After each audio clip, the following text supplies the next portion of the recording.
Private limited company है, नहीं, देश को प्राइवेट लिमिटेड कंपनी बना देना चाहते हैं। तो प्राइवेट लिमिटेड कंपनी जो बनाना चाहते हैं उनका तो इंटरेस्ट है उसमें, वो तो मुझे समझ में आता है। मेरे पास मेरिट नहीं है, क्यों? क्योंकि मेरे पिताजी का नाम अमित शाह नहीं है।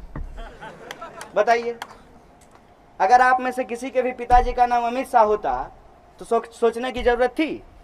नोटबंदी हुई, देश का सब कंपनी मंदी में चला गया, उसको 16,000 गुना मुनाफा हो गया है। बताइए कैसा मंत्र है। और रहने दीजिए बाकी चीज, सारे पदाधिकारी बीसीसीआई के पीछे खड़े थे और वो बीच में राजकुमार की तरह बैठा हुआ था।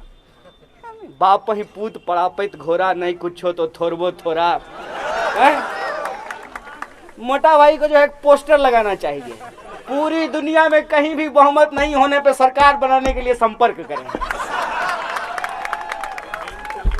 जिसके पिताजी का इतना बड़ा प्राइवेट लिमिटेड चल रहा हो, उसके बेटा को बीसीसीआई का सेक्रेटरी बनने से कौन रोक लेगा? और यहां पे कोई मेरिट को क्वेश्चन नहीं करेंगे। मेरिट कब क्वेश्चन करेंगे?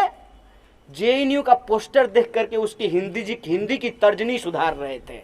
आपका भविष्य बिगाड़ा जा रहा है और आप जेएनयू के स्टूडेंट के पोस्टर का तर्जनी सुधारने के लिए चले हैं, बर्तनी सुधारने के लिए चले हैं। वहां मेरिट का सवाल आ जाता है। और क्या वहां मेरिट नहीं है? वहां लोग जो है पढ़ रहे हैं, उसमें कोई मेरिट नहीं है। सबसे बड़ा मेरिट तो यही है कि आप जितना भी हजारों करोड़ रुपया खर्च कर दिए ये समझाने में कि मोदी जी बहुत अच्छा हैं, हम लोग ये बात समझ में ही नहीं आई, ये दिमाग में ये बात घुसी ही नहीं। मेरिट है कि यह बात समझ सकते हैं कि देश के लिए क्या बेहतर है और देश के लिए क्या बुरा है। और यह बात इसलिए समझ सकते हैं क्योंकि गरीबी, किसानी, मजदूरी, गांव, खेत, खलिहान, शिक्षा, रोजगार, सड़क, बिजली, पानी, गली, नुक्कड़, चौराहे, संविधान, धर्म, मंदिर, मस्जिद, हिंदू, मुसलमान किताब में नहीं पढ़े हैं, जीवन में जिए हैं। जीवन को इस तरीके से जिए हैं कि मालूम है कि हिंदुस्तान की हकीकत क्या है। हिंदुस्तान की हकीकत यह है कि आप जिस चीज को भी थोड़ा सा खुरेदने का या खरोचने का प्रयास करेंगे, आपको इस देश के भीतर एक गंगा जमुनी तहजीब के बारे में पता चलेगी। मैं बड़ी एक इंटरेस्टिंग बात आपको बताता हूं। इसको मैं इसलिए बोल रहा हूं कि कभी कहा जाता है, जैसा आरफा जी ने भी कहा आपको, कि हिंदू खतरे में है और मुसलमान खतरे में है। मोहम्मद रफी साहब काली जी का भजन गाने का रियाज कर रहे थे, तब उनकी मौत हुई थी। और जो राम जी को लेकर के सबसे मशहूर गाना है, राम जी की निकली सवारी, राम जी की लीला है न्यारी, वो गाना मोहम्मद रफी के द्वारा गाया गया है। मन तरपत हरि दर्शन को आज, वो गाना एक मुसलमान ने लिखा, एक मुसलमान ने गाया और एक मुसलमान ने उसका म्यूजिक दिया है। वो बजता हिंदुओं के मंदिर में है। जय हिंद का जो नारा है, आरफा जी को गाली देने के लिए वो लोग नीचे लिखते होंगे जय हिंद।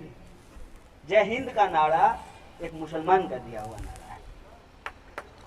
पूर्ण आजादी की मांग करने वाला पहला व्यक्ति मौलाना हसरत मोहानी थे। देश के पहले शिक्षा मंत्री मौलाना अबुल कलाम आजाद थे। ये बात मैं क्यों बोल रहा हूं? यह बात मैं इसलिए बोल रहा हूं कि ये बात सबको बोलने और समझने की जरूरत है। वो समझ भी रहे हैं, बोलने की जरूरत है। मुझे आपकी समझदारी पे बिल्कुल शक नहीं है। कई बार मैं समझता हूं कि आपके जो जीवन के अनुभव हैं वो मेरे अनुभव के सामने बहुत बड़ा है, लेकिन उसको बोलने की जरूरत है। इतना बड़ा पुलवामा अटैक का मामला है, उसका नाम चेक किए हैं? किस धर्म के लोग उसमें नहीं हैं? सभी धर्म के लोग हैं, सभी जाति के लोग हैं, सभी इलाके के लोग हैं। यही तो भारत है। और इस भारत को अगर कोई आपस में जोड़ता है तो हमारा देश का संविधान है। उस संविधान में जो लिखे हुए अल्फाज हैं, जो शब्द हैं, जो मूल्य हैं, जिस पे डॉक्टर साहब सवाल खड़ा कर रहे थे, वो सवाल जायज हैं। लेकिन उन सवालों को लेकर दुख और तकलीफ मनाने से कुछ नहीं होगा। कभी ना कभी ये स्थिति आएगी, कभी ना कभी ये वक्त आएगा कि उस पर नया सवाल खड़ा करना पड़ेगा। रोज नया प्रश्न आपके सामने खड़ा हो जाएगा। उन सवालों को समझना बहुत जरूरी है। मैं अपने स्कूल के दिन का रोज का एक अनुभव साझा करता हूँ। प्रार्थना में, हमारे स्कूल में, मैं सरकारी स्कूल से पढ़ के आया हूँ, वहाँ जो प्रार्थना होती थी वो प्रार्थना होता था, तू ही राम है, तू रहीम है, तू करीम कृष्ण खुदा हुआ, तू ही वाहे गुरु, तू ही यीशु मसीह। ये प्रार्थना होती थी। और प्रार्थना हो जाने के बाद संविधान की प्रस्तावना पढ़ाई जाती थी, फिर जनगण मन गा करके जो है वो खत्म होता था। और संविधान की प्रस्तावना को जो पढ़ाई जाती थी तो तारीख कोई भी हो, लास्ट में कहता था आज दिनांक 26 नवंबर 1949 को, तो मैं चुप हो जाता था। आज दिन 13 दिसंबर है, कह रहा है 26 नवंबर। समझने में वक्त लगा कि इसको आज दिनांक 26 नवंबर 1949 क्यों बोलते हैं, क्योंकि उस दिन संविधान सभा ने संविधान देश के उस वक्त के राष्ट्रपति को सौंप दिया था। 26 जनवरी 1950 को ये लागू हो गया। और ऐसा नहीं है कि इसके लागू होने से इसके कुछ फायदे नहीं हुए, इसके फायदे हुए हैं। हमको सिर्फ और सिर्फ नकारात्मक चीजें नहीं देखनी चाहिए, इसके सकारात्मक पहलू भी हैं। और उसके फायदों के चलते ही कम से कम थोड़ी ही सही, ठीक है स्कूल में नहीं समझ में आया कि आज दिनांक 26 नवंबर का क्या मतलब है, लेकिन पीएचडी करके तो समझ में आ गया ना। लेकिन ये पीएचडी करने का अवसर कैसे प्राप्त हुआ? जब इस देश में शिक्षा को संवैधानिक अधिकार माना गया। और जो 87-88 के बाद, मतलब 85 से लेकर के 90 के बीच में पैदा हुए, उस जनरेशन का एक बड़ा मजेदार चीज है, बचपन वेलफेयर स्टेट में बीता है, जहां चीनी, चावल, तेल, धोती, साड़ी, केरोसिन का तेल, मिट्टी का तेल, सब कुछ जन प्रणाली की दुकान से मिलती है। ज्यादातर शिक्षा जो थी वो सरकारी स्कूलों में थी। जवानी जो है दिल तो पागल है में बीता है। सिमरन और राज का प्रेम देख करके जवान हुए हैं, तो पता ही नहीं चलता है कि ये जो ट्रांसफॉर्मेशन हो रहा है उसमें हमको पोजीशन क्या लेना चाहिए। इसीलिए आज यहां जब हम इस मंच पे खड़े हैं तो कुछ राजनीतिक चीजों को मैं स्पष्ट करना चाहता हूं। पहली बात तो ये कि हम जो भी निर्णय लें, हम जो भी सोचें, जो भी हमको एहसास हो, उसको बोलना जरूरी है, उसको लफ्ज देना जरूरी है। बाग में तरह तरह के फूल होते हैं, लेकिन उन फूलों को जब तक एक धागे में पिरोया नहीं जाता है तब तक माला नहीं तैयार होती है। यह होना बहुत जरूरी है।